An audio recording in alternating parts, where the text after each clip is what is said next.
संकीर्तन की जय। श्री श्री प्रभुपाद की जय। सब वैष्णव भक्तों की जय। प्रणाम। हरि हरि बोल। बहुत बहुत धन्यवाद गोदावरी माता जी को बहुत बहुत सुंदर कीर्तन करने के लिए, और अजय पदार्थ प्रभु को भी बहुत। प्रभु आज ये कहाँ के थे विग्रह? द्वारका के। अजय पदार्थ आपकी आवाज नहीं आ रही है प्रभु। द्वारका के प्रभु जी। नहीं आ रही आवाज? हाँ अब आ रही है, अब ठीक है। कहाँ के थे प्रभु? द्वारका के। हरि बोल। बहुत ही सुंदर, राधा रानी का कितना सुंदर श्रृंगार है। हरि बोल हरि बोल। बहुत बढ़िया। अनीता माता जी आपको आवाज आ रही है? हरि बोल। हरे कृष्णा। बहुत बहुत धन्यवाद सब भक्तों को। बहुत स्लो आवाज आ रही है आज। आज बहुत स्लो आवाज आ रही है माता जी। वो शायद आप वो इंटरनेट का, आपके इंटरनेट की है, क्योंकि मैंने भक्तों से चेक किया। अजय पदार्थ आवाज ठीक आ रही है? हाँ, आवाज ठीक आ रही है। मेरा भी इंटरनेट काम नहीं कर रहा, मोबाइल से कनेक्ट किया हूँ। हाँ कर रहे। तो आज थोड़ा सब पूरा चुकी है पूरी, माने सब जगह ये प्रॉब्लम चल रही है, तो थोड़ा अपने मैनेज करेंगे। है ठीक है। तो बहुत बहुत धन्यवाद सबको सुंदर कीर्तन करने के लिए। अभी हम लोग मंगलाचरण करते हैं। ओम अज्ञान तिमिरांधस्य ज्ञानांजन शलाकया चक्षुरुन्मीलितं येन तस्मै श्री गुरुवे नमः। श्री चैतन्य मनोभीष्टं स्थापितं येन भूतले स्वयं रूप कदा मह्यं ददाति स्वपदान्तिकं। वन्देऽहं श्री गुरु श्री युगपद कमलं श्री गुरु वैष्णवांच च। श्री रूपं साग्र जातं सहगना रघुनाथं पितं तं सजीवं स्वादेतं सावभूतं परिजं सहितं कृष्ण चैतन्य देवं श्री राधा कृष्ण पादान सहगना ललिता श्री विशाखा वितांत च। नम ओम विष्णु पादाय कृष्ण प्रेष्ठाय भूतले श्रीमते भक्ति वेदांत स्वामिन इति नामिने। नमस्ते सरस्वती देवे गौरवाणी प्रचारिणे निर्विशेषा शून्यवादी पाश्चात्य देश धारिणी। वांछा कल्पतरुभ्य से कृपा सिंधुभ्य एव च पतितानां पावनेभ्यो वैष्णवेभ्यो नमो नमः। नमो महावदान्याय कृष्ण प्रेम प्रदायते कृष्णाय कृष्ण चैतन्य नामने गौरतिसे नमः। हे कृष्ण करुणा सिंधु दीन बंधु जगतपते गोपेश गोपिका कांत राधा कांत नमस्तुते। तप्त कांचन गौरांगी राधे वृंदावनेश्वरी विस्मानुसुते देवी प्रणमामि हरिप्रिये। नीलांचल निवासाय नित्याय परमात्मने बलभद्र सुभद्रायां जगन्नाथाय ते नमः। जय श्री कृष्ण चैतन्य प्रभु नित्यानंद श्री अद्वैत गदाधर श्रीवासादि गौर भक्तविंद। मुखं करोति वाचालं पंगु लंघेगिं यत्कृपातमहं वन्दे श्री गुरुं दीनतारिणं। परमानंद माधवं श्री चैतन्येश्वरं। हरे कृष्ण कृष्ण कृष्ण हरे हरे हरे राम राम राम हरे हरे। श्री श्री मंगलाचरण की जय। श्रीला प्रभुपाद की जय। हरे कृष्णा। आज के इस भागवतम चर्चा अध्ययन में कथा में सभी भक्तों का हार्दिक स्वागत है। सभी भक्तों के चरणों में मेरा सादर दंडवत प्रणाम है। भगवान श्री कृष्ण गुरु आचार्य साधु परम वैष्णव की असीम कृपा हम लोगों के ऊपर सब भक्त लोग मिल करके श्रीमद् भागवतम की हम लोग चर्चा कर पा रहे हैं।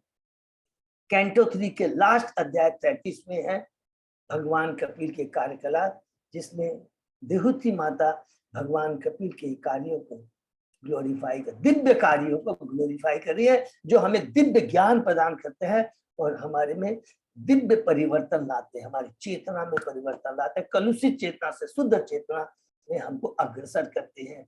ये उनके दिव्य ज्ञान का प्रभाव है। उसके पहले हमने 32 अध्याय कंप्लीट किए। बहुत ही संक्षेप में दोहराते हैं। प्रथम 4 अध्याय में विदुर जी के प्रश्न और उद्धव जी के उन प्रश्नों का उत्तर है। चौथे 5वें अध्याय में हम पाते हैं विदुर जी जब चले जाते हैं मैत्रेय मुनि के पास, गंगा नदी के तट पे जो हरिद्वार में है, वहां पर विदुर जी किस प्रकार मैत्रेय मुनि से मिलते हैं और प्रश्न करते हैं। प्रश्न किसके बारे में? जीव के बारे में प्रश्न करते हैं कि वास्तव में जीव का कल्याण किसमें है और मुझे भगवान पुरुष अवतार कर्णोदक्षाय विष्णु गर्भोदक्षाय विष्णु के द्वारा जो ये सृष्टि होती है उसके बारे में बताइए। 7वें अध्याय में ईश्वर तत्व और जीव तत्व के बारे में विदुर जी प्रश्न करते हैं। 8वें अध्याय में ब्रह्मा जी का प्राकट्य है। 9वें अध्याय में ब्रह्मा जी की गर्भोदक्षाय विष्णु को बहुत ही सुंदर स्तुति है कि मैं सृष्टि का कार्य करने के लिए दे रहे हैं। रजोगुण से ही क्या होता है? सृष्टि होती है। सत्वगुण से पार होता है। कृपा करके मुझे कृपा कीजिए कि मैं रजोगुण के प्रभाव में आकर देखो करता नहीं बैठ पाऊं। 10वें अध्याय में हम लोगों ने पढ़ा प्राकृतिक सृष्टि अर्थात सर्ग और वैकृतिक सृष्टि के बारे में। 11वें अध्याय में परमाणु से काल की घटना, जिसमें समय के बारे में, मनवंतर के बारे में, युगों के बारे में और कल्प के बारे में पढ़ा। 12वें अध्याय से शुरू होता है ब्रह्मा जी की सृष्टि, जिसमें प्रथम 5 अविद्या, तमह, मोह, महामोह, तमिश्रम और अंधतमिश्रम।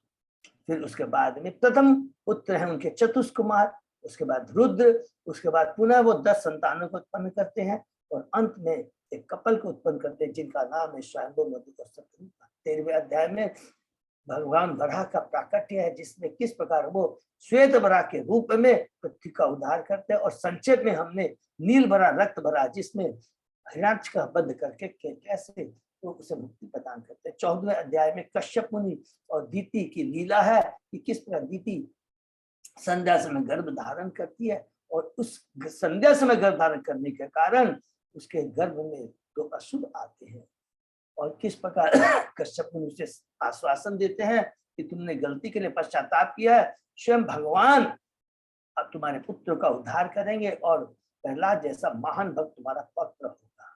15वें अध्याय में सुना शीर्षक है ईश्वर के साम्राज्य का वर्णन, जिसके अंत में ब्रह्मा जी देवताओं के जो भ्रम है, जो भय को दूर करते हैं कि किस प्रकार ये ब्रह्मांड जो तुम्हें भयभीत लग रहा, भयानक लग रहा है, इसका कारण क्योंकि दीति माता के गर्भ में जो 2 संतानें आई हैं, और यही 2 संतानें कौन है एक्चुअली, ये कौन है, भगवान के द्वारपाल हैं।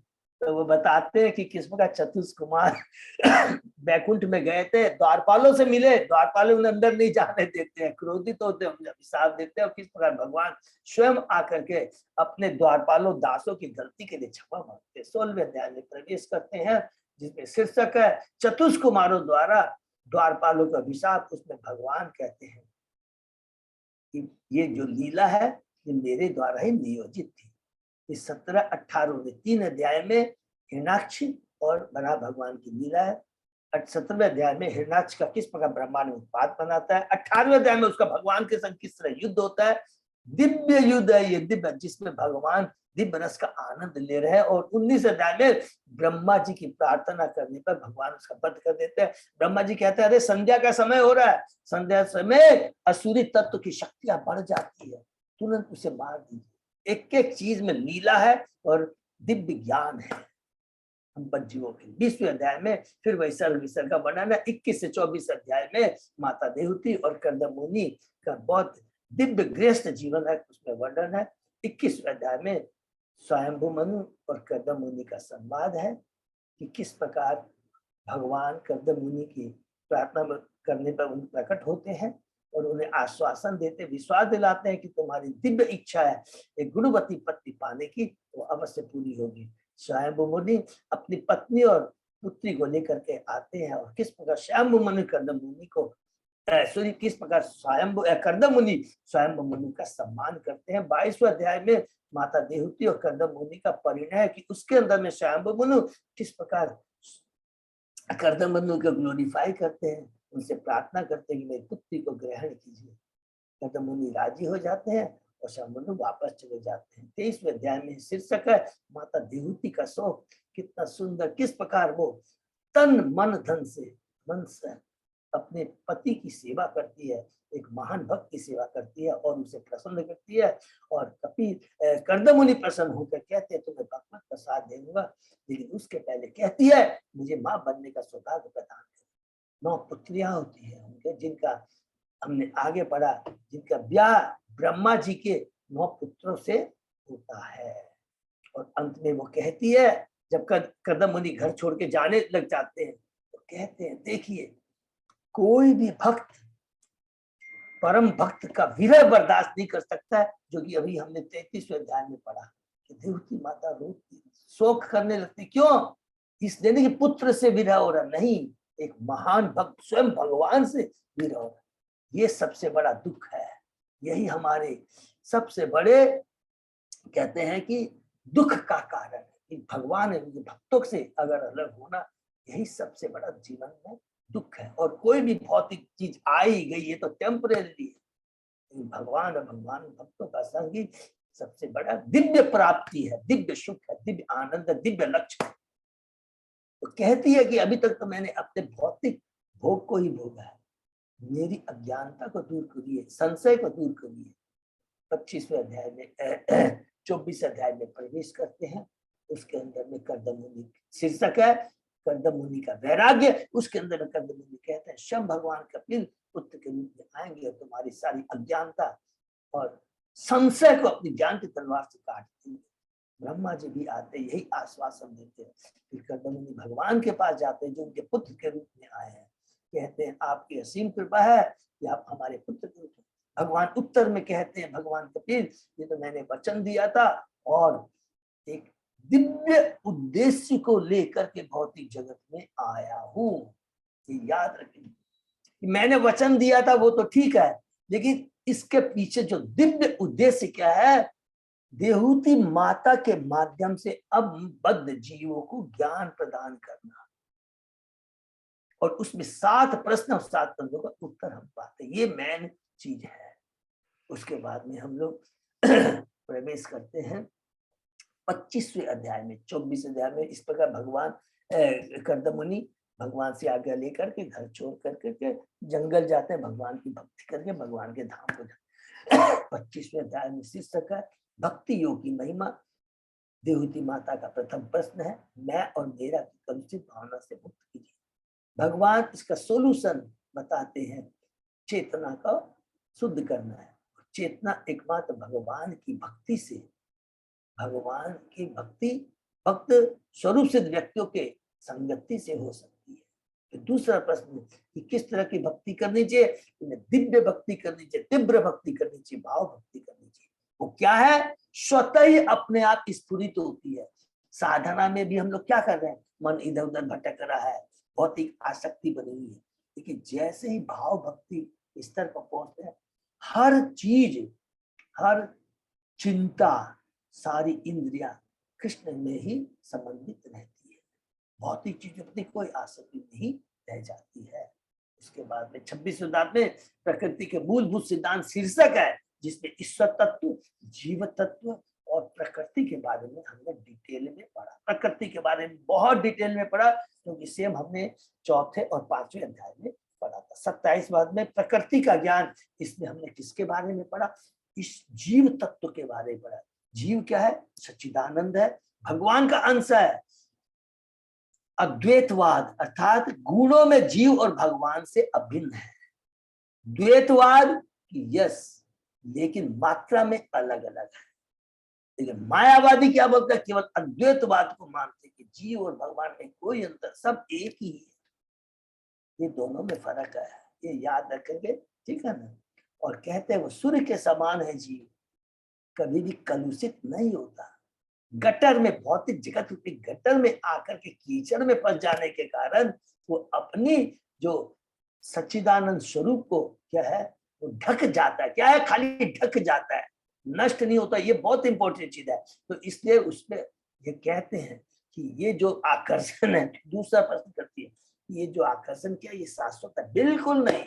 भगवान की अगर भक्ति करता है, हरि नाम का स्मरण करता है, स्मरण करता है, तो ये सारी कलुषिता, 3 गुणों का प्रभाव, माया का भाव नष्ट हो जाता है और जीव अपनी ओरिजिनल पोजीशन, जीव स्वरूप कृष्ण दास उसको प्राप्त कर लेता है। और जैसे ही ओरिजिनल पोजीशन में आता है, चेतना शुद्ध हो जाती है, तो भगवान की भक्ति में लग जाता है। स्वर्ग का आनंद, ब्रह्मा का पद और अष्ट सिद्धियां उसके लिए नगण्य है, उस पर कोई भी उसका प्रभाव नहीं पड़ता है।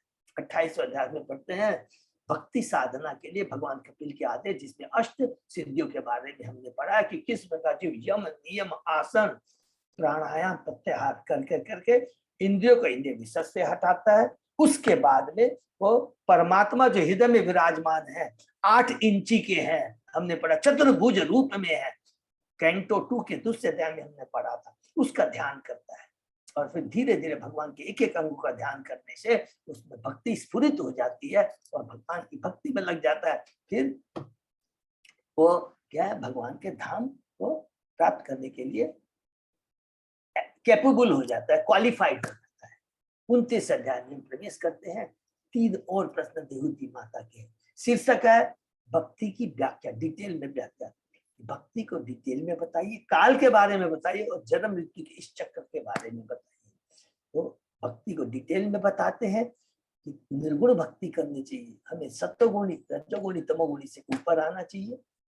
भक्ति के जो सिद्धांत है, अंग है, भक्ति के अंग है क्या?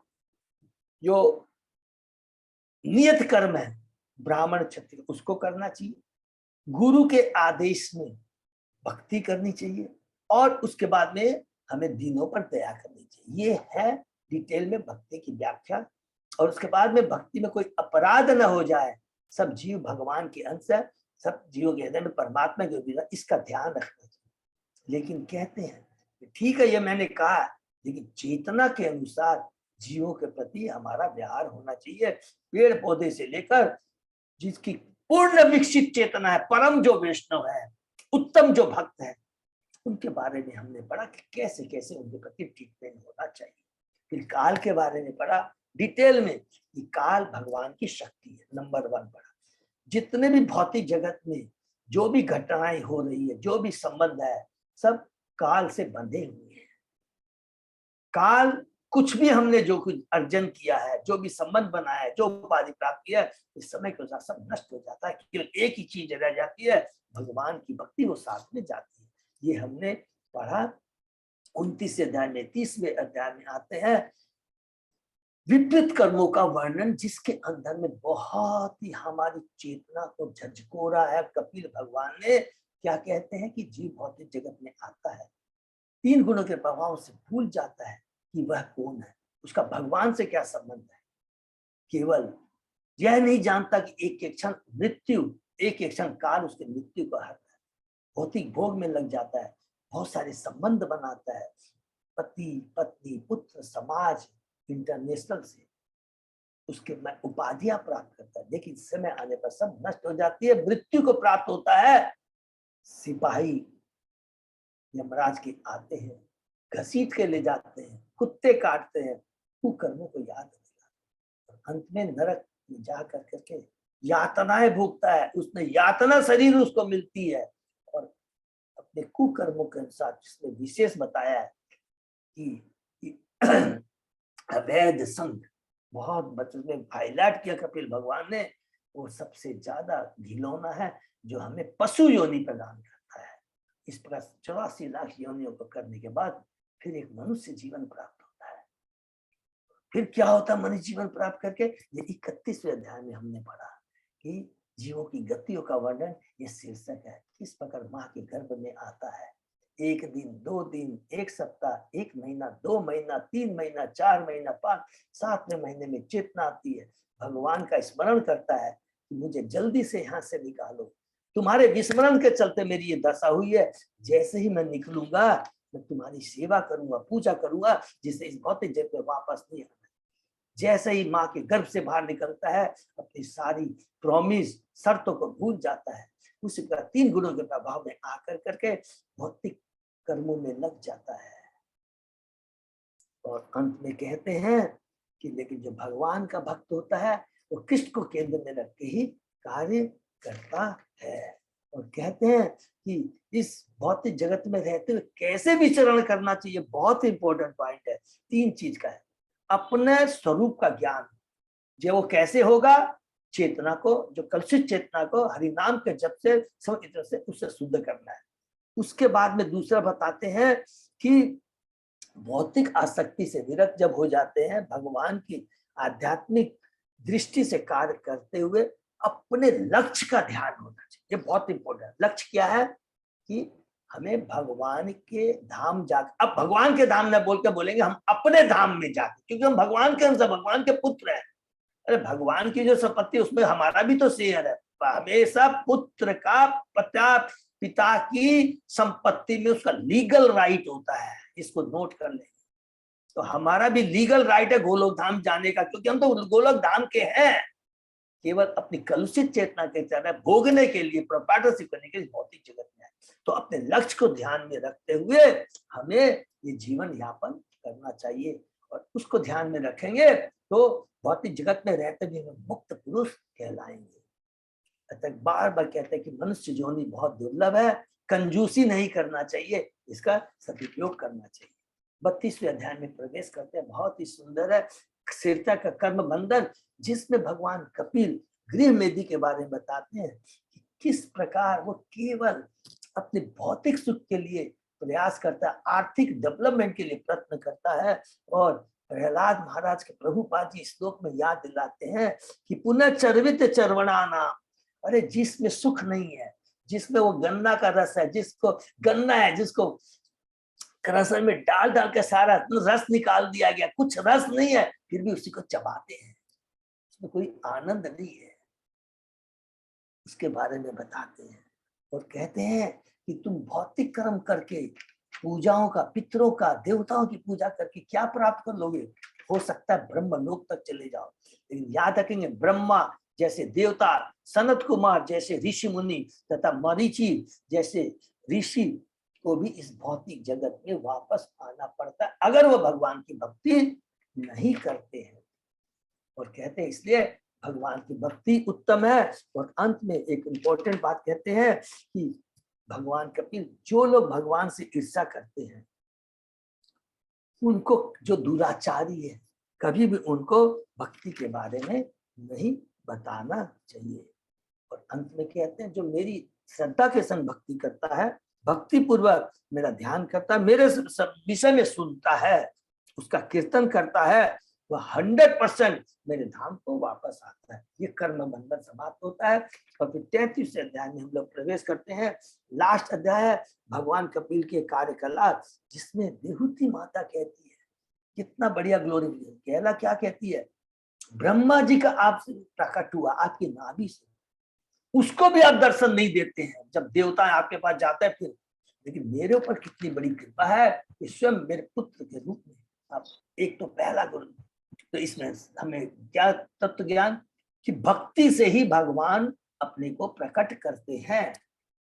अदरवाइज ब्रह्मा जैसा भी ब्रह्म पद भी ब्रह्मा को भगवान का दर्शन नहीं होता है। ध्रुव महलाद, प्रहलाद महाराज, कुंती, इनको भगवान दर्शन देते हैं, उत्तरा इनको दर्शन देते हैं।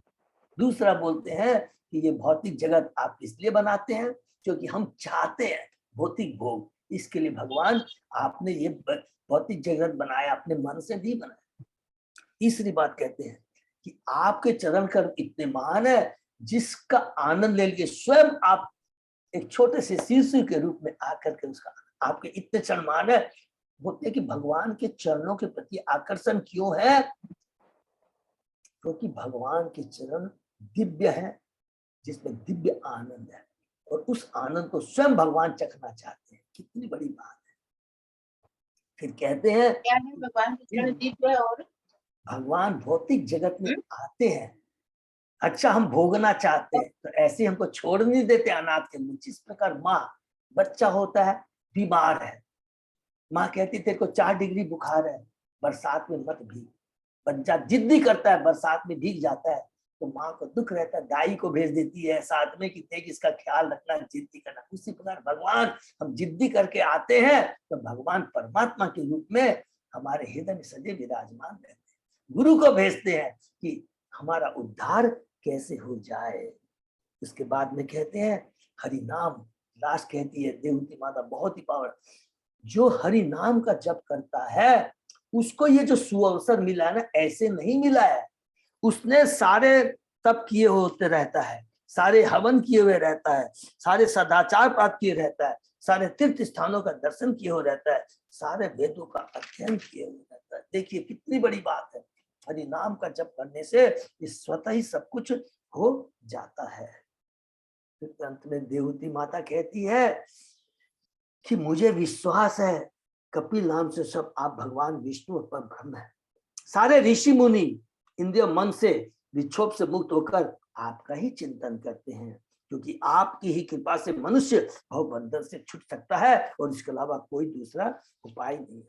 भगवान कपिल कहते हैं हे माता, फिर अब भगवान कपिल बोलना शुरू करते हैं, हे माता, जिस आत्म सात्विक के मार्ग का उपदेश दिया है नोट कर लेंगे, वह बहुत ही सुगम है, पहला चीज। दूसरा, इसको बिना किसी कठिनाई के इस मार्ग का पालन कर सकते हैं। 2, और फिर इस मार्ग का पालन करके इसी शरीर में शीघ्र ही मुक्त हो सकती है। हरि बोल। ये इतनी बड़ी बात जो कहते हैं, इससे बड़ा और हमें इस हरि नाम के भगवान की भक्ति से जो फल प्राप्त हो सकता किसी से नहीं मिलता, कि इसी भौतिक जगत में रहते हुए मुक्त पुरुष हो सकते हैं। या यस हरिदासियों, कल हमें मोहन प्रभु ने बताया कि ये जो श्लोक है ये भक्ति रसामृत सिंधु का श्लोक है, बहुत इंपॉर्टेंट। प्रभु ने मेरे को पोस्ट किया, बहुत बहुत धन्यवाद मोहनदास प्रभु को, कि ये बहुत इंपॉर्टेंट है, सब लोग याद करेंगे। भक्ति रसामृत सिंधु में वैसे जो भक्ति शास्त्री उनके पास में है, पहले पार्ट का दूसरे अध्याय का 187 श्लोक है, बहुत इंपॉर्टेंट है। या यस हरे दास्य कर्मणा मनसा गिरा निखलासु अवस्थासु जीवन मुक्त स उच्चते। अर्थात जो मन वचन तथा कर्म से भगवान की दिव्य सेवा में लगा रहता है, उसे भौतिक जीवन की कभी अवस्था में मुक्त समझना चाहिए, इसी भौतिक जीवन में उसे मुक्त समझना चाहिए। ये बहुत सुंदर बात कहते हैं।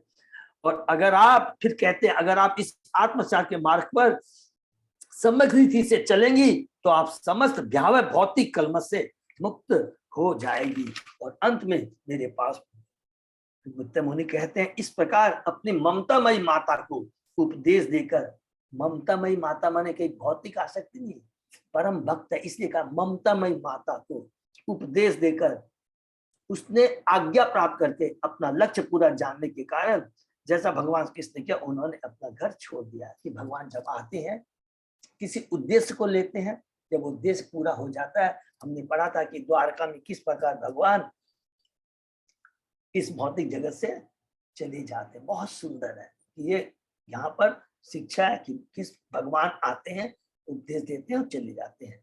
जो लक्ष्य है उसको पूरा करके चले, और लक्ष्य क्या है? आनंद लेते हैं, दिव्य आनंद और बद्ध जीवों का कल्याण करने के। अपने पुत्र भगवान के उपदेश अनुसार देहूति, अब देहूति क्या करती है? अपने आश्रम घर में ही भक्ति का अभ्यास करने लगी। उसने अपने पति कर्दम मुनि के घर में समाधि लगाई, हरि बोल, तपस्या की। कर्दम मुनि के सुंदर प्रसाद महल का कितना सुंदर वर्णन हुआ है। दीवारें उत्तम कोटि के संगमरमर की थी, भगवान मणियों से अलंकृत थी। इन मणियों की किरणों से घर प्रकाशित था। घर की स्त्रियां आभूषण अलंकृत। किंतु साध्वी देहूति ने इतनी संपत्ति होते हुए भी, जिसकी ईर्ष्या स्वर्ग की सुंदरियां भी करती थी, अपने सारे सुख त्याग दिए। हरि बोल। उन्हें शोक था एक ही बात का, क्या? कि इतना महान पुत्र उनसे विलग हो रहा है। हरि बोल। यही सबसे बड़ा दुख है। ये हमें याद रखें, ये जो हमने कल लास्ट श्लोक पढ़ा। जब किसी की आध्यात्मिक जगत नाम के प्रति रुचि होती है, तभी वह भौतिक जीवन के प्रति उदास रहता है और भगवान के भक्तों से मिलने के लिए लालायित रहता है। ये लास्ट श्लोक में पढ़ा और उसके आगे हम लोग पढ़ते हैं। ओम नमो भगवते वासुदेवाय, ओम नमो भगवते वासुदेवाय, ओम नमो भगवते वासुदेवाय। नारायण नमस्कृत्य नरं चैव नरोत्तमं देवी सरस्वती व्यासं ततो जयम् उदीरये। नष्टप्रायेषु अभद्रेषु नित्यं भागवत सेवया भगवती श्लोकं भक्ति उत्तम श्लोके भक्ति भवति नैष्ठिकी। आराधयो भगवान ब्रजेश तनय ततधाम वृंदावनम रमया काचिदुपासना व्रज मधु वर्गेण्य कल्पिता। श्रीमद्भागवतम प्रमाणम अमलम प्रेमापुमर्थो महान। श्री चैतन्य महाप्रभो मतम तत् आदरो न पर। हरे कृष्ण कृष्ण कृष्ण हरे हरे, हरे राम राम राम हरे हरे। कैंटो 3 अध्याय 33 श्लोक नंबर 21। यस प्रभु जी। थैंक यू प्रभु। वनम प्रवजिते अपत्य विरह आतुरा ज्ञात तत्वापि अभूत वत्से गो इव वत्सला। देवती के पति ने पहले ही गृह त्याग करके संन्यास आत्म ग्रहण कर लिया था और तब उसने एकमात्र पुत्र कपिल ने घर छोड़ दिया। यदि उन्हें जीवन तथा मृत्यु के सारे सत्य ज्ञात थे और यद्यपि उनका हृदय समस्त मल से रहता, किंतु वे अपने पुत्र के जाने से इस तरह दुखी थी जिस प्रकार की बछड़े के मरने पर गाय दुखी होती है। हरि को इसको भौतिक दृष्टि से और आध्यात्मिक दृष्टि से समझेंगे। माँ का सदैव अपने बच्चे के प्रति अनुरक्त रहता है, बहुत दिव्य निस्वार्थ रहता है। लेकिन यहाँ पर माता देहूति तो क्या है कि भगवान जैसा महान पुत्र है, जो पुत्र के रूप में आए थे, उसका विरह कभी भी भक्त बर्दाश्त नहीं कर सकता। अपने गुरु का, जिसने हमें नया जन्म दिया, द्विज बोलते हैं ना, नया जन्म दिया, उसके विरह को कभी बर्दाश्त नहीं कर सकता। और यही भाव होना चाहिए। जिस स्त्री का पति घर से दूर हो या सन्यासी हो गया, उसे अत्यंत दुखी नहीं होना चाहिए, क्योंकि उसके पति का प्रतिनिधि, उसका पुत्र उसके पास रहता है। शास्त्रों का वचन आत्मे पुत्र जायते, पति के शरीर का प्रतिनिधित्व पुत्र करता है। यदि स्त्री के वयस्क पुत्र हो तो वह विधवा नहीं होती। हरि बोल। जब कपिल मुनि उनके पास थे तो देहूति अधिक विकल नहीं थी, किंतु उनके विदा होते ही वे अत्यंत शोकाकुल होती। ये इसलिए शोक संतप्त नहीं थी कि कर्दम मुनि के साथ उनका संसारी संबंध था, अपितु भगवान के प्रति अपने सत्यनिष्ठ प्रेम के कारण से संतप्त थी। हरि बोल। इसको नोट कर लेंगे। यहाँ उदाहरण दिया कि देवती उस गाय के तुल्य हो गई जिसने अपना बछड़ा खो दिया। अपने बछड़े से बिछुड़ कर गाय रात दिन चिल्लाती है। उसी पर देवती दुखी थी और अपने मित्रों तथा संबंधियों से यही प्रार्थना करके मेरे पुत्र को घर ला दो जिससे मैं जीवित रह सकूं, अन्यथा मैं मर जाऊंगी। भगवान के प्रति यह प्रगाढ़ स्नेह यद्यपि अपने पुत्र प्रेम के रूप में प्रकट होता है, आध्यात्मिक दृष्टि से लाभप्रद होता है। हरि बोल। आध्यात्मिक दृष्टि से कि वो मेरे भगवान थे, उसका बिना मैं कैसे बता। अपने पुत्र के प्रति आसक्ति होने से मनुष्य इसी संसार में रहने के लिए बाध्य होता है। इसको नोट करते जाएंगे किंतु वही आसक्ति भगवान के प्रति पर होने पर उसे वैकुंठ में भगवान की संगति मिले जाती है। अंत काले च माओ इसमें मुक्तवा कलीवरम। भौतिक दृष्टि से आसक्ति है, इंद्र तृप्ति के लिए आसक्ति है, तो इस भौतिक जगत में आना पड़ेगा। लेकिन भगवान के प्रति आसक्ति है तो इस जगत में वापस नहीं आना पड़ेगा। यही प्रभुपाद जी बता रहे हैं। हर स्त्री अपने को देवहूति के समान योग्य बनाकर भगवान को अपने पुत्र के रूप में प्राप्त कर सकती है। यदि भगवान देवहूति के पुत्र रूप में प्रकट हो सकते हैं, तो अन्य किसी स्त्री के भी पुत्र रूप में प्रकट हो सकते, उत्पन्न हो सकते हैं। हरि बोल। इसको भी अंडरलाइन करेंगे। हाँ, तभी जब वह स्त्री योग्य हो। यदि किसी को पुत्र रूप में भगवान मिल जाए तो उसे इस संसार में सुपुत्र पालन का लाभ मिल सकता है और साथ ही वैकुंठ लोक का लाभ, जिससे वह भगवान का साक्षात पार्षद बन सकता है। और सुंदर है। हरि बोल। तेमेव ध्यायति देवम अपत्यम कपिलम हरिम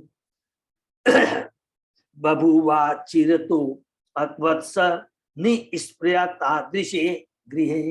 हे विदुर, इस प्रकार अपने पुत्र भगवान कपिल देव का ध्यान करती हुई वे शीघ्र ही अपने उत्तम ढंग से सजे घर के प्रति अनासक्त हो गई। जिस घर को देख कर के स्वर्ग की इंद्रियां, स्वर्ग के देवताओं की पत्नियां, स्वर्ग के देवता भी ईर्ष्या करते थे।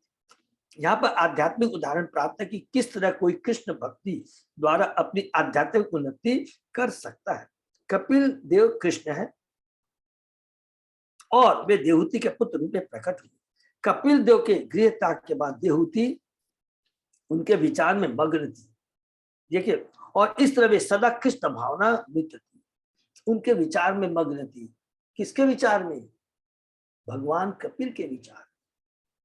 निरंतर कृष्ण चेतना में होने से वे अपने आप को गृहस्थी से विरक्त कर सकते। जब तक हम अपनी आसक्ति को भगवान में स्थानांतरित नहीं कर देते, तब तक भौतिक आसक्ति से छूटने की कोई संभावना नहीं रहती। अतः श्रीमद् भागवत पुष्टि करता कि केवल ज्ञान योग के अनुसरण से मुक्त होना संभव नहीं है। केवल इतना जान लेने के लिए कि मनुष्य पदार्थ नहीं अपितु आत्मा या ब्रह्म है, उसकी बुद्धि शुद्ध नहीं हो जाती। ज्ञान योग के बारे में बता देखिए, बहुत इंपॉर्टेंट। शुद्ध नहीं हो जाती, वर्ग क्यों लिखा है? हमने पढ़ा है कि ज्ञानियों का भी स्वार्थ रहता है। क्या? भौतिक जगत से छुटकारा पाना, इतना स्वार्थ रहता है। भगवान के प्रति आसक्ति नहीं है, तो इसके चलते क्या है, उसकी बुद्धि शुद्ध नहीं मानी जाती। यदि निर्विशेषवादी आध्यात्मिक बोध की पराकाष्ठा तक पहुंच भी जाए तो वह पुनः भौतिक आसक्ति में आ गिरता है, क्योंकि वह परमेश्वर की दिव्य प्रेमा भक्ति में स्थिर नहीं होता। यहाँ पर देखिए, प्रभुपाद जी ने कह दिया है, इवन जो ज्ञानी आते ब्रह्म ज्योति में विलीन होते हैं, उनको भी करोड़ों जन्मों के बाद भौतिक आसक्ति में आ गिरता, भौतिक जगत में आना पड़ता है। भक्तगण भगवान की लीलाओं का स्मरण करते तथा उनके कार्यकलापों की महिमा का गान करते और स्थित उनके सुंदर दिव्य रूप का सतत स्मरण करते हुए भक्ति योग को ग्रहण करते हैं। क्योंकि साकार रूप में भगवान का जो साकार रूप है, उसका दर्शन करने से भगवान की सेवा करने का मौका मिलता है। जो साकार रूप रहता है, भगवान से हम लोग दिव्य आनंद का आदान प्रदान कर सकते हैं। क्योंकि हमने वृंदावन में, ब्रज में गोपियां किस प्रकार भगवान से आदान प्रदान करती है। मनुष्य सेवा करने का मौका मिलता है। मनुष्य सेवा करके, उनका मित्र या दास बन करके, अपना सर्वस्व अर्पित करके ईश्वर के नाम जाने में समर्थ होता है। जैसा कि भगवद गीता में कहा गया है, ततो माम तत्तो ज्ञात्वा। शुद्ध भक्ति करके मनुष्य भगवान को जान सकता है और इस तरह वह स्वर्गलोक में उनसे पहुंचने का अधिकारी हो जाता है। माने भगवान के यहाँ पर बड़े धाम का मतलब है। ध्यायति भगवत रूपम यत् ध्यान गोचरम शुत प्रसन्न वदनम समस्त व्यस्त चिंतया। तत्पश्चात निरंतर हंसने वाले अपने पुत्र भगवान कपिल देव से अत्यंत उत्साहपूर्वक विस्तार पूर्वक सुनकर देवहूति परमेश्वर के विष्णु स्वरूप पर निरंतर ध्यान करने लगी। हरि बोल। विष्णु रूप का भक्ति प्रभाव योगेन वैराग्येन बलीयसा युक्त अनुष्ठान जातेन ज्ञानेन ब्रह्म हेतुना विशुद्धेन तदा आत्मानं आत्मना विश्वतो मुखम स्व अनुभूत्या तिरोभूत माया गुण विशेषणम। हरि बोल। उन्होंने भक्ति में गंभीरता पूर्वक संलग्न रहकर ऐसा किया। चूंकि उनका वैराग्य प्रबल था, अतः उन्होंने मात्र शरीर की आवश्यकताओं को ग्रहण किया। वे ब्रह्म साक्षात्कार के कारण ज्ञान को प्राप्त हुई, उनका हृदय शुद्ध हो गया, वे भगवान के ध्यान में पूर्णतः लीन हो गई और प्रकृति के गुण से उत्पन्न सारी दुर्भावनाएं समाप्त हो गई। क्यों? क्योंकि उसका पूरा ध्यान सदैव भगवान के चिंतन में था और उस चिंतन से दिव्य वैराग्य उत्पन्न हुआ। मात्र शरीर की जितनी आवश्यकता थी उस शरीर को खाली मेंटेन करने के लिए उन्हीं आवश्यकताओं को ग्रहण किया और इस प्रकार उनका चेतना है शुद्ध हो गई और भगवान के ध्यान में पूर्णतः लीन हो गई। हरि ब्रह्मणि अवस्थित मति भगवती आत्म संश्रय निवृत्त जीवापति त्वात छिन्न क्लेशाप्त निवृत्ति। उनका मन भगवान में पूर्णतः लीन हो गया, उन्हें स्वतः निराकार ब्रह्म का बोध हो गया। ब्रह्म सिद्ध आत्मा के रूप में भौतिक जीवन बोध की उपाधियों से मुक्त हो गए। इस प्रकार उनके सारे क्लेश मिट गए, उन्हें दिव्य आनंद प्राप्त हुआ। पिछले श्लोक में बताया गया है कि देहूति पहले से परम सत्य से अवगत थी, अतः यह प्रश्न किया, बहुत सुंदर है, अतः यह प्रश्न किया जा सकते फिर वे ध्यान क्यों कर रही थी। बात यह है कि जब कोई सिद्धांत रूप में परम सत्य की व्याख्या करता है तो उसे परम सत्य की निराकार प्रतीति होने लगती है। उसी प्रकार जब कोई उनके रूप गुण लीला तथा उनके पार्षदों के विषय में गंभीरता विवेचना करता है तो उनके ध्यान में स्थित हो जाता है। परमेश्वर का ज्ञान पूर्ण हो जाने पर स्वतः निराकार ब्रह्म का ज्ञान प्राप्त हो जाता है। ज्ञाता परमेश्वर को तीन दृष्टियों से अनुभव कर सकता है, निराकार ब्रह्म, अंतर्यामी परमात्मा तथा भगवान। ये अलग अलग प्रोसेस है। ज्ञानी भी भौतिक जगत से छुटकारा पाने के बाद भगवान से जुड़ सकता है। ध्यानी का हमने बहुत डिटेल में समझा है। धारणा ध्यान की पोजीशन में आने के बाद में फिर वो भगवान के साकार रूप की भक्ति करना शुरू कर देता है। यदि कोई परमेश्वर के ज्ञान निश्चित है तो इसका यह अर्थ हुआ कि उसे परमात्मा तथा निराकार ब्रह्म की प्रतीति है। स्वतः ही उसको जो भगवान का ज्ञान है तो स्वतः ही उसे भगवान के जो और दूसरे हैं ब्रह्म परमात्मा का ज्ञान स्वतः ही हो जाता है। भगवत गीता का वचन है ब्रह्मभूत प्रसन्नात्मा। इसका अर्थ यह हुआ कि जब तक मनुष्य भव बंधन से मुक्त नहीं होता ब्रह्म में स्थित नहीं होता। ब्रह्म में स्थित का मतलब क्या हो गया? सबको क्लियर है कि अपने सच्चिदानंद रूप में स्थित नहीं होता। जो ज्ञानी भी होता है ब्रह्म स्थित में स्थित मीन्स जीव स्वरूप को माने कि वो भौतिक जगत से ऊपर है, सच्चिदानंद है, ब्रह्म में स्थित नहीं। तब तक भक्ति को समझने या कृष्ण भक्ति में प्रवृत्त होने का प्रश्न ही नहीं होता। इसका मतलब ये हो गया ब्रह्मभूत अवस्था में आने के बाद वहां से भक्ति शुरू होती है। देखिए हमने बहुत डिटेल में पढ़ा, कहीं भी कंफ्यूजन नहीं होना है। क्योंकि जब कपिल भगवान कहते माता देवती को कि मैं भौतिक चीजों में फंसी हुई, तो भगवान क्या जवाब देते हैं? तो अपनी चेतना को शुद्ध करना होता है। एक पहला पॉइंट ये बोलते, चेतना शुद्ध करने से क्या होता है? तीन गुणों से ऊपर आ जाते हैं। तीन गुणों से ऊपर आने का मतलब क्या होता है कि मेरा भौतिक जगत से कोई लेना देना नहीं है। उस अवस्था में आने के बाद ज्ञानी क्या करता है? उस समय वो केवल ब्रह्म ज्योति में विलीन होना चाहता है। क्यों होता है? कि उसने भगवान की भक्ति की नहीं। लेकिन जो भगवान का भक्त है उस ब्रह्मभूत अवस्था में आने के बाद में वहां से उसके असली कार्य शुरू होते हैं। जहां ज्ञानियों का खत्म होता है भक्तों का वहां से शुरू होता है। क्या शुरू होता है? कि अब मैं तीन गुणों से ऊपर हूं, निर्गुण हूं, भौतिक चीजों के प्रति आसक्ति खत्म हो गई है। क्या करना चाहिए? अपनी ब्रह्म अवस्था में सच्चिदानंद अवस्था में आ गया हूं और सच्चिदानंद में आने के बाद में उसे ज्ञान हो जाता है कि उसका वह कौन है, भगवान कौन है, भगवान से उसका क्या संबंध है। ये ज्ञान करके वो भक्ति में लग जाता है। ये है पूरा दिव्य कंप्लीट नॉलेज। तब तक भक्ति को समझना कृष्ण भक्ति में होने का प्रश्न नहीं होता। जो कोई कृष्ण की भक्ति करता है उससे पहले ब्रह्म की प्रतीति हो चुकी होती है, क्योंकि भगवान के दिव्य ज्ञान में ब्रह्म ज्ञान भगवत गीता द्वारा इसकी पुष्टि होती है। ब्राह्मणों ही प्रतिष्ठा हम, सिर्फ भगवान की प्रतीति ब्रह्म पर आश्रित नहीं है। विष्णु पुराण की भी पुष्टि करता है कि जिसने सर्वभौम परमेश्वर के संग ज्ञान कर लिया वह पहले से ब्रह्म ज्ञान में स्थित रहता है। दूसरे शब्द में जो वैष्णव होता है वह पहले से ब्राह्मण होता है, तो वैष्णव होता है। इस श्लोक की दूसरी बात यह है कि मनुष्य को निर्दिष्ट विधि विधानों का पालन करना होता है, जैसा कि भगवत ने पुष्टि की गया युक्ताहार विराह से।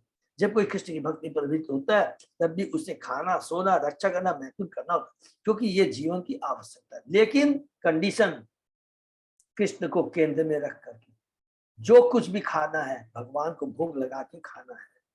जो कुछ भी है हम गृहस्थ जीवन व्यतीत करते हैं तो कृष्ण भावना में संतान को उत्पन्न करने के लिए है, किंतु वह इन कार्यों को नियमित ढंग से करता है, केवल जितनी आवश्यकता है। उसे कृष्ण प्रसाद खाना होता है, उसे नियमित विधि से सोना होता है। सिद्धांत है कि नींद की अवधि कम की जाए तथा भोजन कम किया जाए और उतना ही ग्रहण किया जाए जितने से शरीर ठीक रहे। तो ये है मनुष्य, सभ्य मनुष्य के लिए।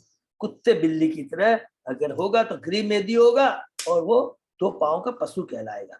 संक्षेप में कहना चाहे तो यह कि जीवन का उद्देश्य इंद्रिय तृप्ति न होकर आध्यात्मिक उन्नति होना। इसी प्रकार स्त्री संभोग में कभी कमी की जानी चाहिए। स्त्री संभोग का उद्देश्य केवल कृष्ण भक्त संतान उत्पन्न करना है, अन्यथा स्त्री संभोग की कोई आवश्यकता नहीं। किसी वस्तु की मनाही नहीं है, किंतु प्रत्येक वस्तु मन में सदुद्देश्य रखकर युक्त अर्थात नियमित बनाई जाती है। युक्त बैरागी बन के करना बहुत इंपॉर्टेंट चीज है। सारी चीजों को यूज करना है, कृष्ण को केंद्र में रख कर करके उसको ऐसे नहीं, फल्गु बैरागी नहीं बनना। सिंपल चीज यहीं पर है। जीवन के इस विधि सिद्धांत का पालन करके मनुष्य शुद्ध हो जाता है और अविद्या जनित सारी भ्रांतियां दूर हो। जितनी भी अविद्या मीन्स ये बहुत चीज, देखो ना वेदों में तो लिखा हुआ है कि इतनी सुंदर पत्नी चाहिए, धन चाहिए, शक्ति चाहिए, तो इसकी पूजा करो, इसकी पूजा करो, इसकी पूजा करो। ये गृह मेदी के विचार। देखिए, अगर वेदों में मूल उद्देश्य है भगवान को जानना, अगर भगवान को निकाल देते हैं तो वो वेद कोई वेद नहीं रहे। याद रखेंगे, उस सारे कोई भी वेद, उपनिषद, पुराण आप ले लीजिए, उसमें लक्ष्य अल्टीमेटली कृष्ण है, लेकिन इनडायरेक्टली बताया। इसीलिए नारद जी ने वेद व्यास को कहा ये सबको हटाओ, एक केवल भागवतम लिखो जिसमें धर्म अर्थ काम मोक्ष को हटाकर केवल भगवान के भक्तों के बारे में लिखा है। अन्यथा निवृत्ति सूचित करता है कि यह शरीर अवांछित है। हम तो आत्मा है और इस भौतिक शरीर की हमें कोई आवश्यकता नहीं, किंतु हमने शरीर का भोग करना चाहा था। हमें भगवान के निर्देशन में माया के माध्यम से यह शरीर मिला। हरि बोल। जो ही हम भगवान के साथ अपने दास्य भाव का पूर्व संबंध स्थापित कर लेंगे, अर्थात ब्रह्म स्थिति में आ जाएंगे। यहाँ नोट कर सकते हैं, जैसे हम ब्रह्म स्थिति में आ जाएंगे, माने ये ज्ञान हो जाएगा कि हम कौन है, भगवान से हमारा क्या संबंध है, सच्चिदानंद रूप को समझ लेंगे, हम शरीर की आवश्यकता भूलने लगेंगे और अंत में हम शरीर को भूल जाएंगे। कभी कभी स्वप्न हमें ऐसा शरीर प्राप्त होता है जिसके द्वारा हम स्वप्न में कार्य करते हैं। मुझे स्वप्न आ सकता है कि मैं आकाश में उड़ रहा हूं या किसी जंगल या अज्ञात स्थान में गया हूं, किंतु जो ही मैं जगता हूं, हरि बोल, तो ये शरीर भूल जाते हैं। इसी प्रकार जब कोई कृष्ण, क्योंकि हमने पढ़ा 7वें अध्याय में प्रकृति के ज्ञान में क्या है, जीव खाली सपना देखता है, और जैसे ही सपना टूटता है तो उसको मालूम पड़ता है अरे सब तो ये एक सपना था। हम माता के गर्भ में से जन्म लेने के बाद निरंतर शरीर बदलते रहे, क्योंकि जब हमें कृष्ण चेतना जागृत होती है तो हम इन सारे शरीरों को भूल जाते हैं। तब शारीरिक अवस्थाएं गौण हो जाती है, क्योंकि आत्मा का कार्य वास्तविक आध्यात्मिक जीवन में लगना है। पूर्ण कृष्ण भावनित में भक्ति कार्यों में हम समाधि में स्थित होते हैं। भक्त्या आत्म संश्रय शब्द परमात्मा रूप भगवान की द्योतक है। भगवद गीता में श्री कृष्ण कहते हैं, बीजम माम सर्वभूतानां, मैं समस्त जीवों का बीज हूं। भक्ति योग द्वारा परमेश्वर की शरण ध्यान करने से मनुष्य को ब्रह्म की पूरी प्रतीति हो जाती है। कपिल कहते हैं, मद गुण श्रुति मात्रेण है, जो कृष्ण भाति मात्रेण है, जो कृष्ण भावनाविद है और भगवान में स्थित है, भगवान के दिव्य गुणों के श्रवण मात्र से ईश्वर प्रेम से पूरित हो जाता है। देवहूति को उनके पुत्र कपिल देव ने पूरी तरह उपदेश दिया था कि किस तरह विष्णु के स्वरूप पर मन को केंद्रित किया जाए। यदि कोई केवल परम सत्य या परमात्मा के ज्ञान प्राप्त करने का प्रयास करता है किंतु उसमें भक्ति नहीं होती तो सारा सब निरर्थ होता। प्लीज इसको नोट कर लेंगे, अंडरलाइन कर लेंगे कि अगर हम लोगों ने परमात्मा का भी ध्यान किया, धारणा ध्यान, लेकिन अगर हम भगवान की भक्ति से नहीं जुड़ पाए तो सारा सब भी बेकार है, क्योंकि तब ध्यानी को भी क्या है, ब्रह्म ज्योति में जाके विलीन होना पड़ता है। बहुत इंपॉर्टेंट है। यह तो अन्न निकालने के बाद भूसे को पीटने जैसा। अरे वो ये तो हमने इतनी मेहनत, धान को कूटा लेकिन ऑलरेडी उससे धान निकला हुआ है, कूटते जाइए कोई फल नहीं मिलेगा। जब तक मनुष्य परमेश्वर को वास्तविक लक्ष्य नहीं समझता तब तक केवल चिंतन या योगाभ्यास करना, चिंतन का मतलब ज्ञान योग, योगाभ्यास में ध्यान योग करना व्यर्थ है। अष्टांग योग पद्धति में सिद्धि की 7वीं अवस्था ध्यान है, जबकि भक्ति में वही ध्यान तीसरी अवस्था है। हरि बोल। पहली अवस्था है श्रवण और दूसरी कीर्तन, तीसरी है स्मरण माने ध्यान।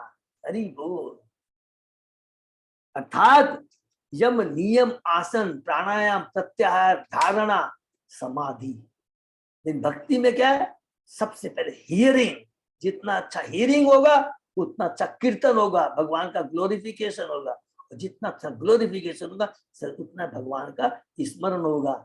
यम नियम आसन प्रत्याहार कुछ करने की दरकार नहीं है।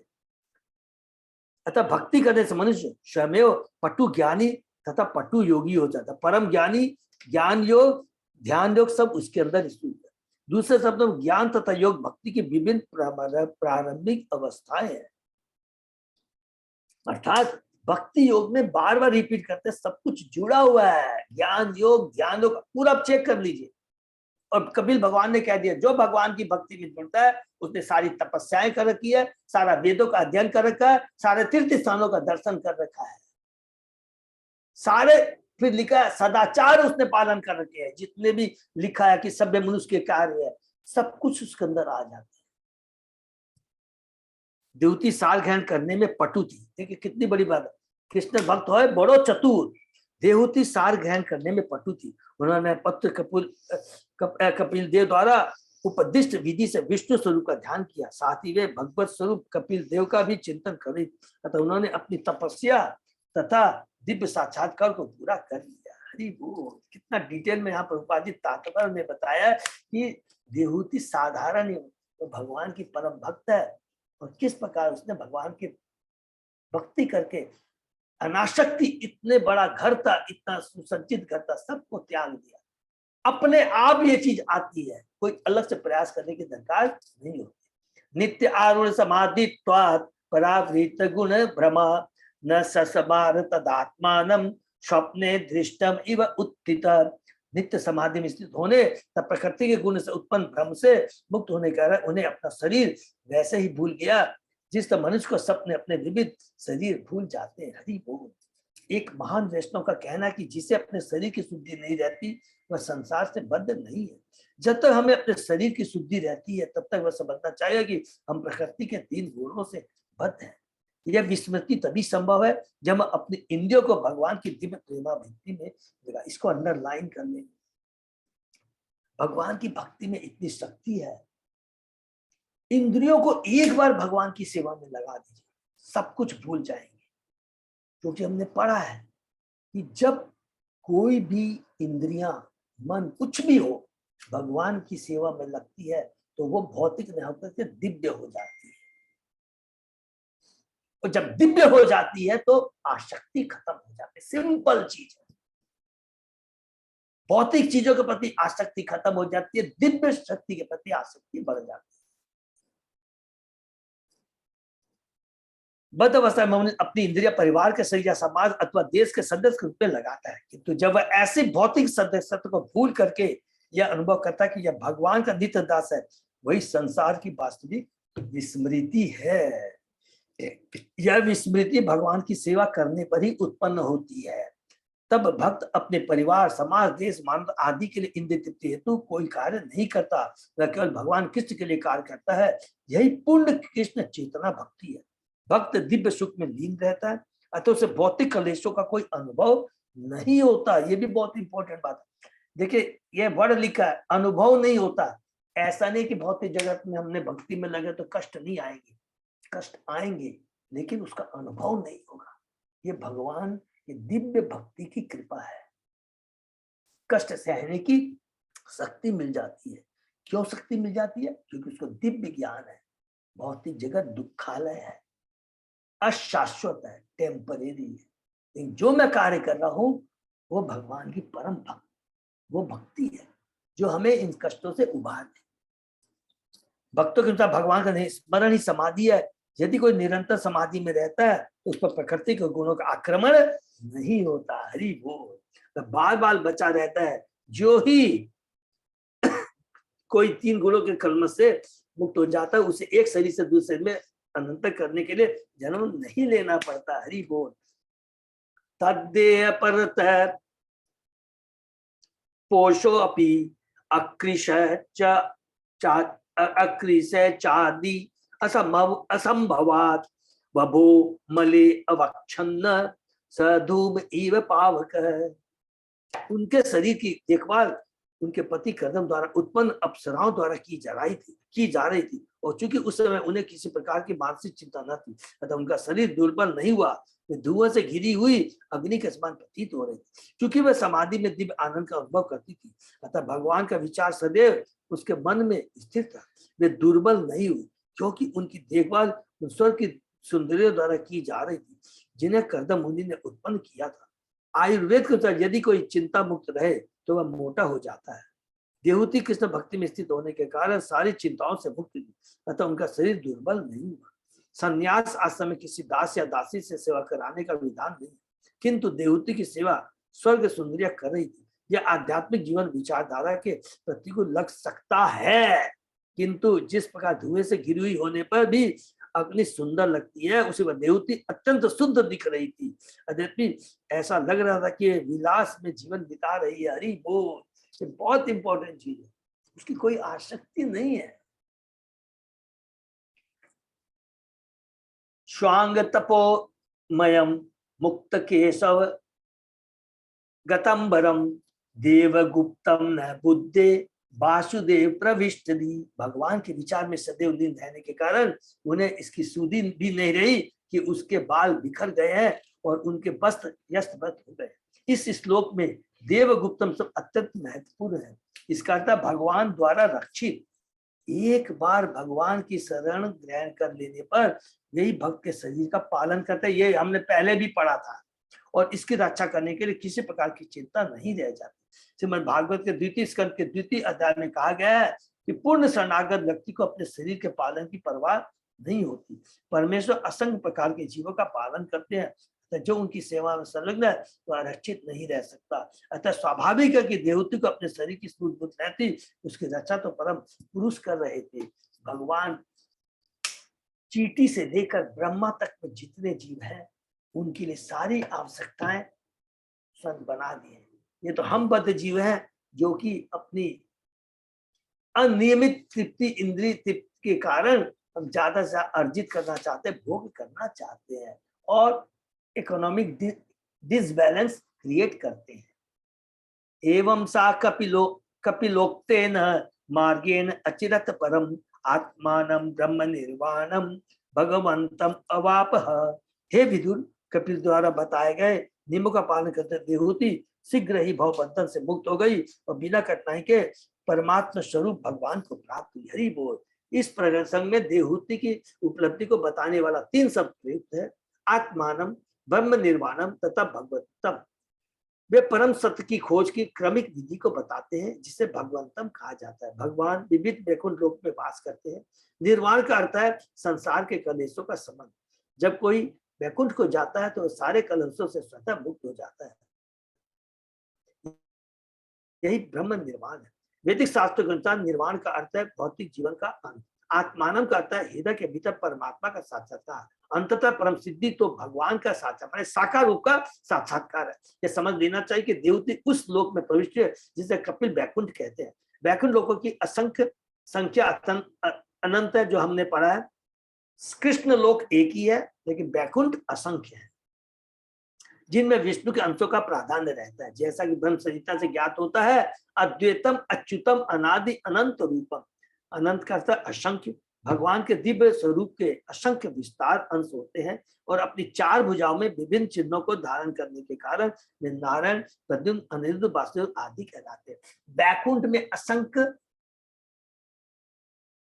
बैकुंठ लोक है, सब में 4 भुजा के रूप में रहते हैं। भगवान विष्णु को इवन बड़े बड़े हम लोग जो भक्त भी रहते हैं, केवल जो जिनके छाती में वत्स में वत्स चिन्ह रहता है वो भगवान विष्णु, उसी से समझा जाता है कि ये विष्णु है। और बाकी सब जितने भी भक्त वो भी क्या है, चतुर्भुज वाले होते हैं। कपिल बैकुंठ भगवान से भी एक बैकुंठ है, कपिल बैकुंठ नाम से भी एक बैकुंठ है, जहाँ देहूती कपिल से मिलने और अपने पुत्र की संगति का भोग करने के लिए भेज दी गई। हरि बोलिए प्रभुपाद जी। अजय प्रभु क्या करेगा, परमिशन दे तो ये 5-7 मिनट, क्योंकि अभी जस्ट कंक्लूजन है, जैसा भक्त लोग बोले। हाँ, भक्त लोग पे डिपेंड करता, 10 मिनट तो लग जाएगा वो। हाँ 10 मिनट लग जाएगा। प्रभु जी कर लीजिए। तो कर लेते हैं तो अच्छा रहेगा। सॉरी है, करते तो अच्छा रहेगा। तद विरासित पुण्यतमं क्षेत्रं त्रैलोक्य विस्तृतं नामना सिद्ध पदम यत्र सा संसिद्धिम उपेयुषु। हे विदुर, जिस स्थान पर देवती ने सिद्धि प्राप्त की वह स्थान अत्यंत पवित्र माना जाता है। यह तीनों लोकों में सिद्ध पद के नाम से विख्यात है। तस्या तत् योग विद्युत मार्त्यम मर्त्यम मर्त्यमरा अभूत शरीर श्रोत श्याम प्रवरा सौम्य सिद्धि सिद्ध सेविता। हे विदुर, उनके शरीर के तत्व पिघल कर, देखिए बहुत इंपॉर्टेंट, जल बन गए और अब समस्त नदियों में सबसे पवित्र नदी के रूप में बह रहे हैं।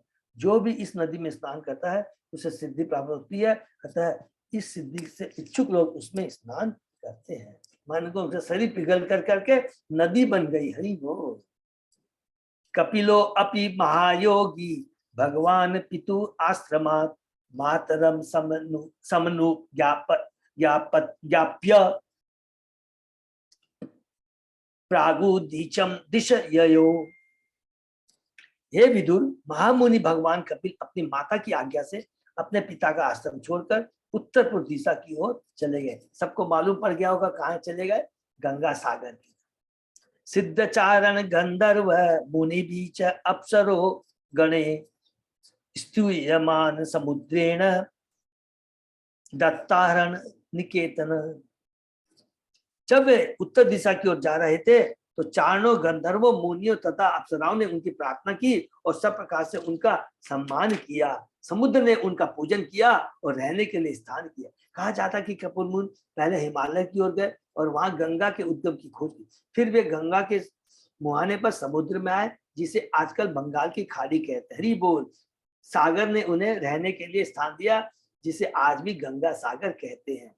यहाँ जहाँ गंगा नदी समुद्र से मिलती है, यह स्थान गंगा सागर तीर्थ कहलाता है और आज भी लोग वहां जाकर शाक्य दर्शन के स्थापक कपिल को नमस्कार करते हैं। दुर्भाग्यवश एक पाखंडी ने इस शाक्य प्रणाली की मनमानी व्याख्या की और उसका भी नाम कपिल है, किंतु वह प्रणाली से भागवत में वर्णित कपिल के शाक्य से मेल नहीं खाते, जो हमने शुरू में ही डिस्कस किया था। वो कपिल दूसरे हैं।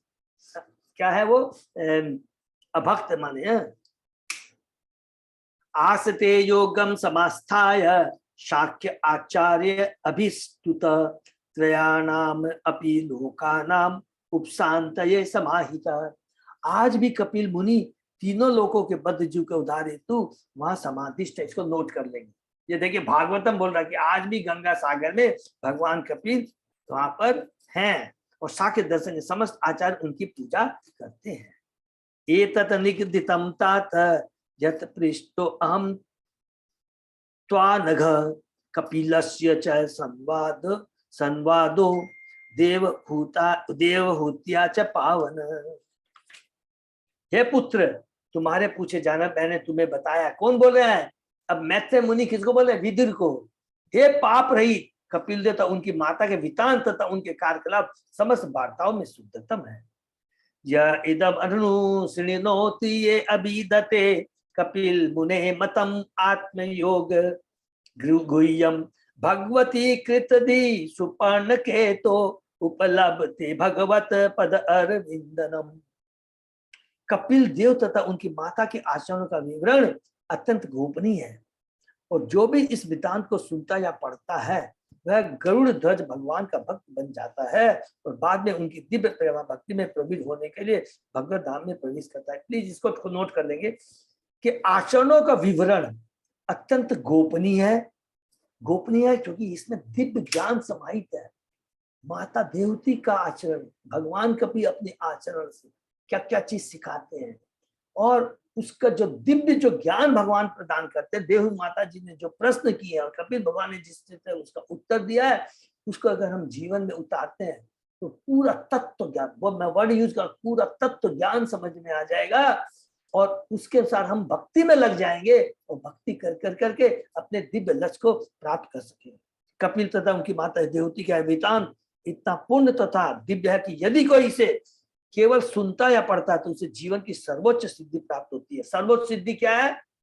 भगवान का धावन, भगवान की प्रेमा भक्ति, क्योंकि वह भगवान के चरण की सेवा में लग जाता है। इनमें संदेह नहीं कि देवहूति ने मानव जीवन की सर्वोच्च सिद्धि प्राप्त की, जिन्होंने भगवान को पुत्र रूप में प्राप्त करके कपिल के उपदेशों का सुचारू रूप से पान किया, पालन किया। और किसके लिए किया? हम बद्धियों के कल्याण के लिए। इस प्रकार से भागवत के 33 स्कंध के अंतर्गत कपिल के कार्यक्रम शीर्षक 33वें अध्याय का भक्ति तात्पर्य पूर्ण हुआ, और इसी से हमारा कैंटो 3 भी पूर्ण होता है। हरि बोल। बहुत बहुत धन्यवाद सब भक्तों को। ये जो हमने पढ़ा, हरि, बहुत ही सुंदर है, और इसको बार बार पढ़ना है, बार बार। ये जो स्पेशली 25वें अध्याय से लेकर 32वें तक का अध्याय है, माता देवहूति का भगवान कपिल से प्रश्न और भगवान कपिल का उसका उत्तर आप नोट कर सकते हैं। पूरा तत्व ज्ञान, जीव तत्व, ईश्वर तत्व, प्रकृति के बारे में, ज्ञान योग के बारे में, ध्यान योग के बारे में, भक्ति योग के बारे में, जितना भी ज्ञान है, तत्व ज्ञान है, जो भी कंफ्यूजन है, इसमें भगवान ने पूरा डिटेल, इसलिए कहते हैं सांख्य दर्शन का ज्ञान इन्हें दे दिया। और इसको हम जितना पढ़ेंगे उतना हमारे हृदय की जो कलुषितता मिटेगी और हम भगवान की भक्ति से जुड़ जाएंगे। हरे कृष्णा। हरे कृष्णा। हरे कृष्णा। तो सब भक्तों को बहुत बहुत धन्यवाद। हाँ माता जी। प्रभु जी, इसमें जो दिया गया है कि वो पिघल कर जल बन गए और अब समझ कौन सी नदी बनी, आप यही बोलना चाहिए। मैं समझ गया था, इसमें लिखा नहीं है, मेरे को पूछना बताया नहीं है, बताया नहीं है। तो ये आचार्यों की कभी कोई भी टिप्पणी सुनेंगे तो उसे पकड़ में आ जाएगा। माता जी, मेरा भी ये प्रश्न था कि इसमें लिखा नहीं है। तो ये सब क्या आचार्य क्या होते हैं ना माता जी, आचार्य किसको बोलते हैं? वो क्या था, उनकी टिप्पणी, उनका डायरेक्ट भगवान से कनेक्शन होता है, और वो वही बोलते हैं जो उनको क्या होता है, भगवान स्वतः उनको ज्ञान देते हैं। तो इसलिए आचार्यों की टिप्पणी से अगर मालूम पड़ेगा तो मैं जरूर आपके संग शेयर करूंगा। ठीक है। हरे कृष्णा। और किसी का धन्यवाद, प्रणाम माता जी, बहुत बहुत धन्यवाद। यही हम लोग विराम देते हैं। अजय प्रताप बाबू, कोई भी अनाउंसमेंट है? बस सब तो मैं शुक्रवार को, चूंकि हम लोग शनिवार को जा रहे हैं, तो हम चाहते हैं कि सब लोग तैयारी करेंगे। तो अब हम 4th कैंटो अपनी यात्रा से आने के बाद शुरू करें। हाँ प्रभु जी, वही सही रहेगा, वही अच्छा रहेगा ना। हाँ, एक तो ये हम लोग इसको ध्यान रखते हैं। कैंटो 4 सब ले लेंगे जिनके पास नहीं है, ठीक है ना, नंबर।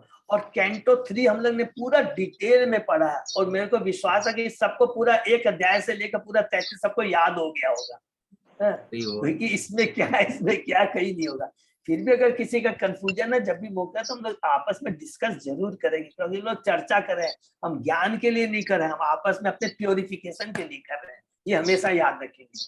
हम लोग सब क्या है, स्टूडेंट है, ये हमेशा याद रखेंगे। हरे कृष्णा।